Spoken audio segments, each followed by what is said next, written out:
Ito yung mga struggles ngayon ng mga teacher o guro bago sila makapasok sa public school at maging permanente. Ang daming nagtatanong kung bakit karamihan sa mga gumagraduate ay hindi pa nagtuturo hanggang ngayon. May nagsasabi din na yung mga barkada nila or kamag-anak nila na bakit kasi sa ginito nagtuturo na at ikaw hindi pa. Ilang taon ka nang graduate, nakapasa ka na sa board exam, at bakit wala ka pang trabaho hanggang ngayon. May iba naman na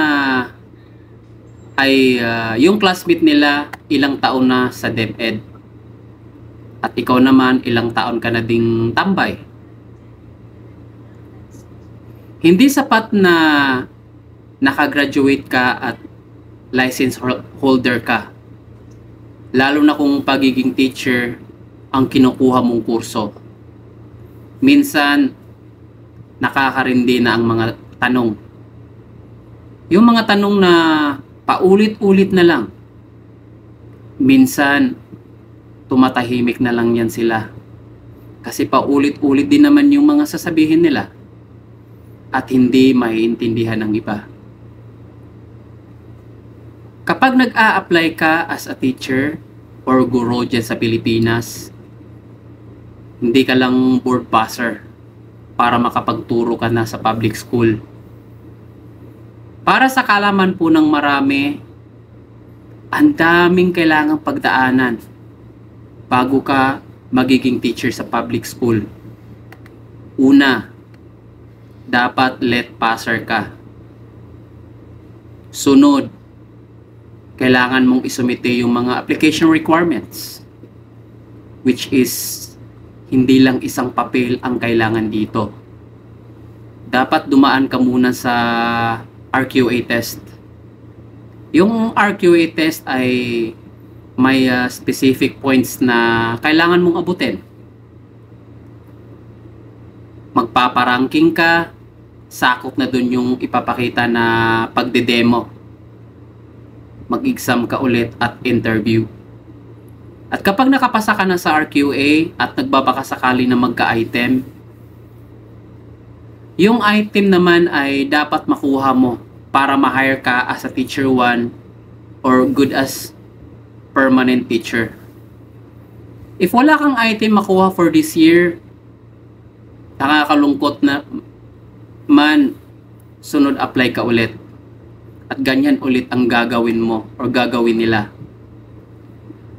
Akala ng iba ay simple lang kung makapagsalita, pero ang totoo hindi po biro yung gastos.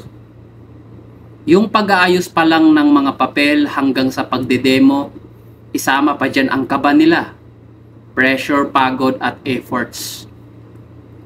Minsan, nawawalan pa sila ng pag-asa. Kasi po, taon-taon may gumagraduate, may pumapasa sa let, may nag-oath taking. Sa madaling salita, tambak na po yung mga licensed teacher ngayon na nag-a-apply. At marami na namang kasabayang nagkakandara pa sa item. Ang tanong nila ngayon, bakit sino bang ayaw makapag-work?